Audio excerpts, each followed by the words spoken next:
A very good afternoon to you and welcome to Lunchtime News. We are coming to you live and direct from the News First studio here in Colombo. Before we head into the news in detail, here's a look at the headlines. 75 Sri Lankan refugees return to the country from India. 15-year-old drowns in Madhuganga. 4 Indian fishermen arrested for poaching in Sri Lankan waters. Australia clinches Olympic gold in rugby games.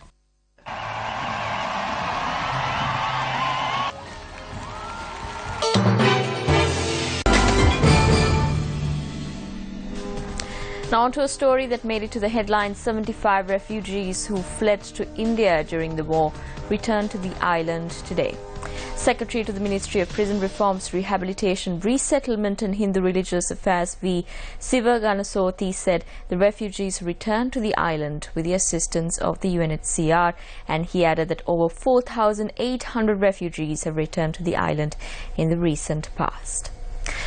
Now moving on to more local news. 4 Indian fishermen have been arrested for fishing illegally close to the Analatheev island in Jaffna. The Navy said the fishermen are residents of Jagalapatnam, India. The fishermen and their trawler has been taken into the custody of the Navy. The investigations have been handed over to the Jaffna Fisheries Investigations Office to carry out examinations into the arrest of the fishermen and the future course of action that need to be taken with regard to the trawlers. Parliament is scheduled to convene at 1 p.m. today. According to a parliamentary correspondent, Amarshri Bandara, the COP is scheduled to table its interim report during the sitting today, and the report contains details of 19 companies and also submissions of the preliminary measures that were taken with regard to the investigations carried out into the central bank bond issue. The Joint Committee of University Trade Unions says that its members will render their support to successfully carry out the academic activities of university students, and Joint Chairman of the Union, Edward Malvathage, said that members of the union will report to work as usual. A conch of historic value was discovered during excavations at the historic Rajamal Galathanna site in Ampara. Historic sources state that the Raja Galathanna sacred grounds was constructed during the Anuradhapura era by Prince Rajathissa, son of King Saddathissa. Professor Karnasena Hettiarachchi of the Faculty of Archaeology at the University of Sri Jayawardenepura said that the conch was placed under the 1,300-year-old statue at the excavation site.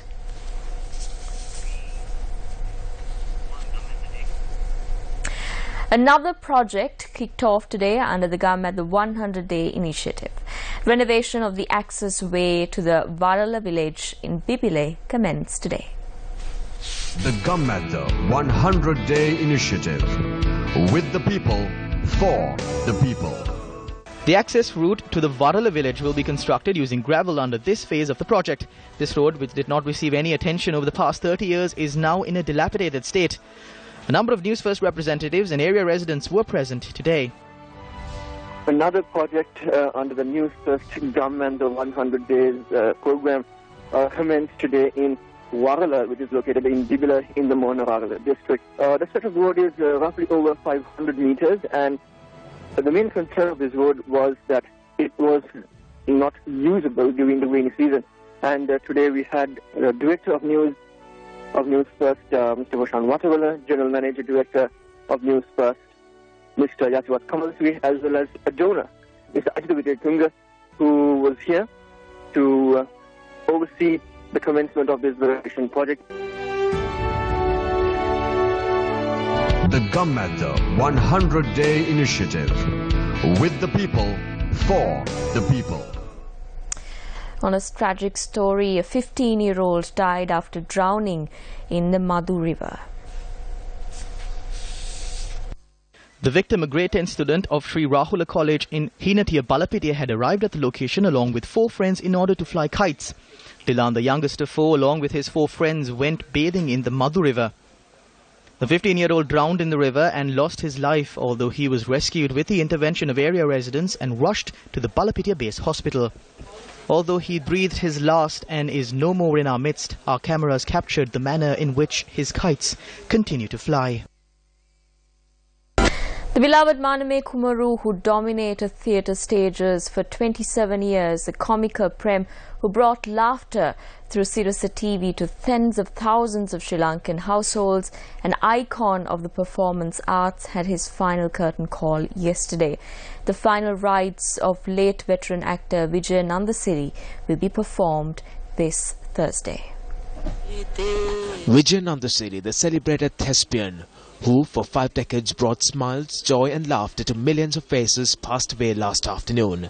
Vijay Nandasiri, who played major roles in popular plays including Naribana, Jasya, Lenchina and Singabahu since 1966, reached a milestone in his acting career in 1973. Vijay Nandasiri bade a final farewell at the Colombo South Teaching Hospital yesterday at the age of 72.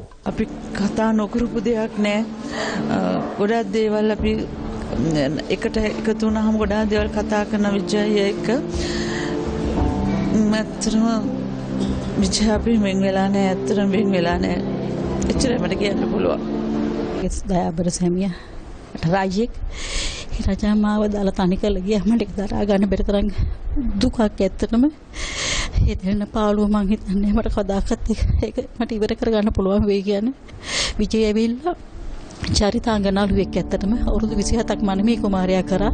නමුත් ඉන් අනතුරුව එයාගේ ඇත්තටම changing point එක කියලා කිව්වොත් සිරස තමයි ඇත්තටම. සිරස තමයි විජේ ඇත්තට වෙනස් කරේ. ඒතර ප්‍රහසන නළුවෙක් විදියට මුලින්ම හඳුනලා දුන්නේ සිරස ඇත්තටම. එයාගේ turning point එක. එයා පුදුමාකාර විදියට ඇත්තටම ඒ බොහොම ආදරයෙන් yes boss, yes madam, නෝනා වුණේ මහතුරුනිත් එක්කලා මම හිතන්නේ ලංකාවේ මට වයස් ભેදයක් නැතුව සෑම රසිකයෙක්ගේම හදවත් සොරා ගතිය. ඒකේ බාල මහලු හැමෝම යට ආදරය කරා.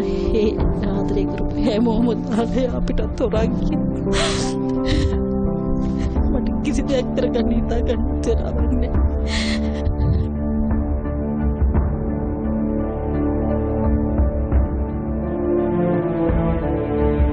Well, that's a wrap of Lunchtime News. Remember to stay ahead. You need to stay close to News First. For that, you simply need to log on to our website www.Newsfirst.lk. And if you want to keep a closer tab of all the stories followed here at News First, all you have to do is follow our Twitter handle at Newsfirst_EN. I'm Stephanie Lazarus. Your latest news update will come your way at 1:55. Good day.